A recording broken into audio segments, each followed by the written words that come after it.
Hey, everyone, welcome to 996 Howl for the uninitiated. This is an unedited YouTube vlog discussing everything Arizona Coyotes. It's been a tough week, guys, and it's just going to keep on coming. This is going to be a monstrous week. We got the draft tomorrow, and then free agency starts Friday. Obviously, Coyotes don't have a draft pick until the 4th round, so can't really do a draft preview video like I would do in years past.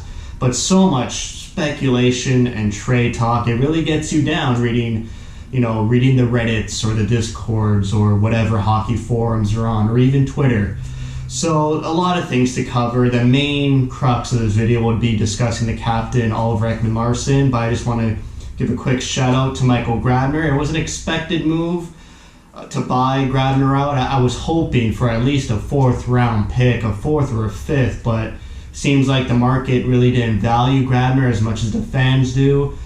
Just looking right now, Devin Dubnyk got traded for a 5th round pick to the San Jose Sharks. So the market's all out of whack, and whatever the Coyotes could do to save money is going to happen, which will lead to our OEL discussions. But yeah, Grabner was great. I'll never forget all his shorthanded goals, his breakaway goal against Nashville in the play-in series, just his strength and conditioning.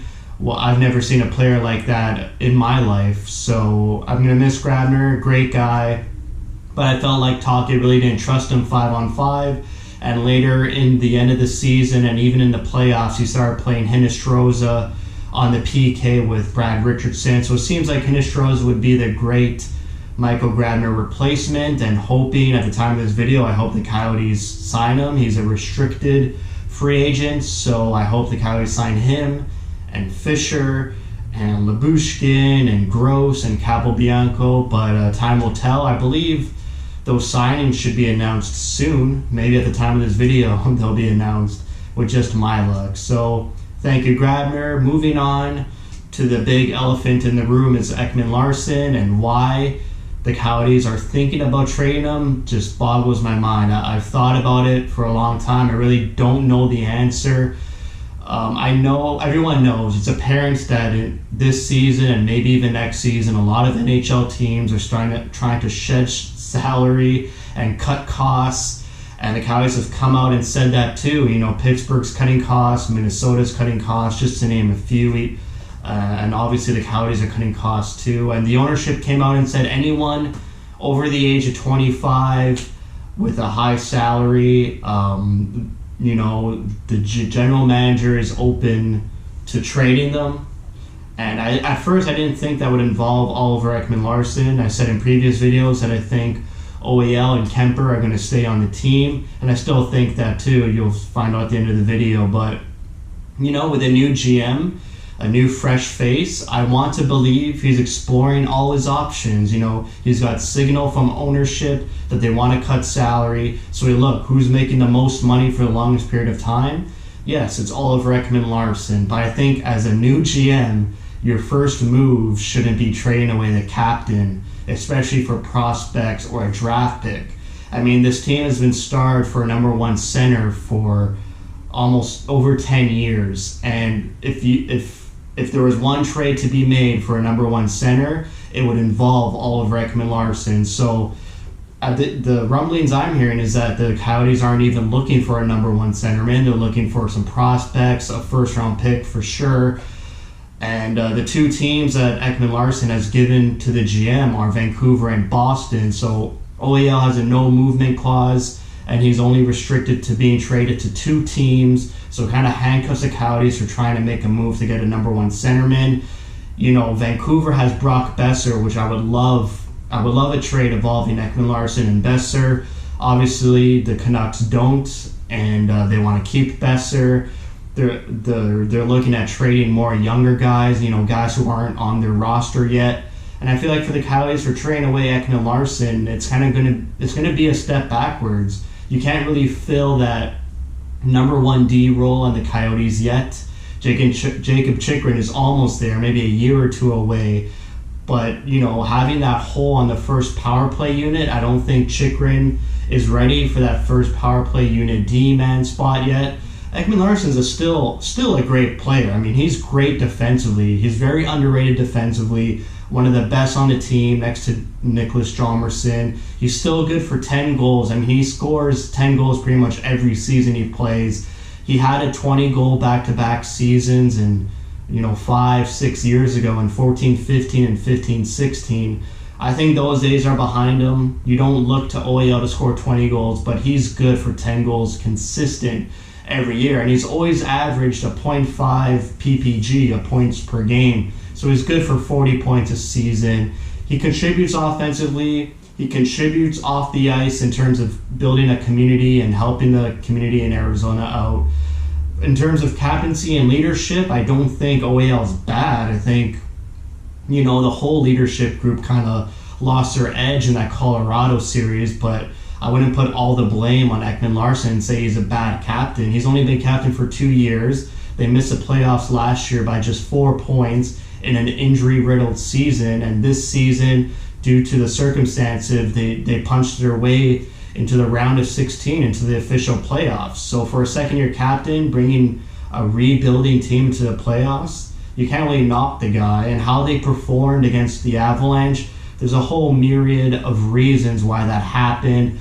A lot of the veterans were checked out. Whether that involves Ekman-Larsson, the fan base doesn't know, but I'm sure the coaching staff and their general manager and Steve Sullivan know who those people were. And, Michael Grabner was a big part of that. He didn't commit to the playoff bubble until the very last day. But he showed up in the Nashville series and even Colorado series. He scored a huge goal.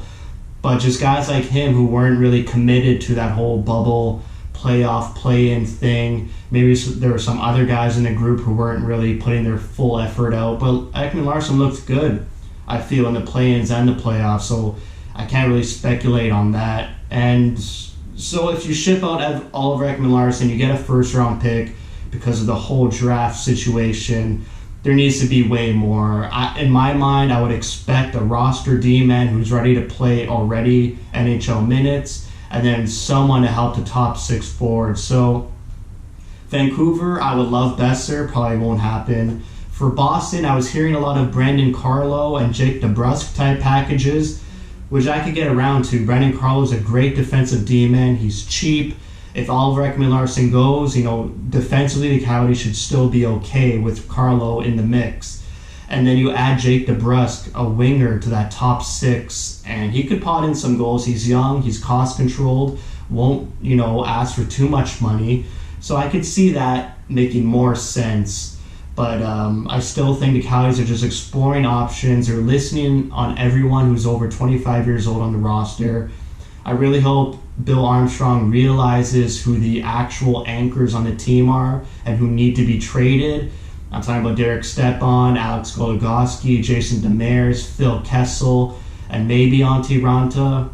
But those are the guys who have an inflated salary, a high cap hit, who don't produce and could be easily replaced, especially Phil Kessel. I know he has a no-movement clause, but Ekman-Larsson has a no-movement clause too, so I hope the general manager and Rick Tocchet look at Phil Kessel first, try to move him out, try to move Stepan out, and then circle back to Ekman-Larsson. Because if you can move those 2 guys out, that saves you a tremendous amount of salary without hindering the team too much. They could still be competitive, and the team won't miss those 2 players as much as opposed to Ekman-Larsson, and the fan base would probably be behind it too.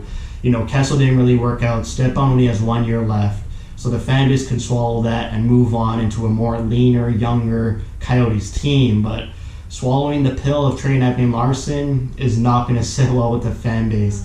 And to get a new general manager in, and in about 3 to 4 weeks, his first move is to trade the captain, I doubt he'll be in favor of most of the fan base. So moving on from that, I hope that Ekman-Larsson stays. I hope some other trades are made. I hope most of these RFAs are signed. Fisher, Vinny, Bush. I hope they're all re-signed.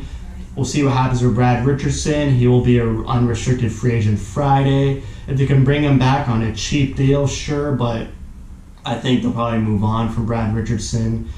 And so it's going to be a tough week. You got to be refreshing Reddit and Twitter pretty much every 30 minutes, even every 10 minutes. And yeah, so it's tough, man. It's tough hearing those rumors about your captain and a player who isn't bad, who still has a lot to give, and who's just a stable, good defenseman, and really rounds out this defensive style team that Tocchet and Chaika built. And now Bill Armstrong is taking over. He wants to get bigger. He's said that he wants to get bigger. I just hope he holds on to OEL. It also doesn't even really make sense to trade OEL right now, because I feel like in this COVID economy, it should only affect the bottom line this season and maybe next season. And so to trade Ekman-Larsson now because COVID hurts now, and not thinking about the future of having, a stable stay-at-home D-man who's given so much and has shown so much loyalty to this team just because of this unfortunate circumstance, really scratches my head. There's so many other salaries that could be off the books. And it looks like they're not even re-signing Taylor Hall, which I would have wanted. So I would rather have Hall than Phil Kessel, full stop. Unfortunate that they're going to try and trade Hall's rights for a draft pick, maybe a 4th or 5th round pick before he hits the market Friday. So that's also some bad news. But, obviously in these circumstances, the ownership isn't going to spend a lot of money. But to trade OEL out just doesn't make sense either. The ownership came in last season with open book. Get Phil Kessel, get Taylor Hall, let's spend money, let's contend in the playoffs. And they did just that. And then COVID happens, and now ownership's like, I want to trade everyone away that makes a lot of money. But then in the next few years, they're going to spend money anyways. And next season, after this upcoming season, they have so much cap space still.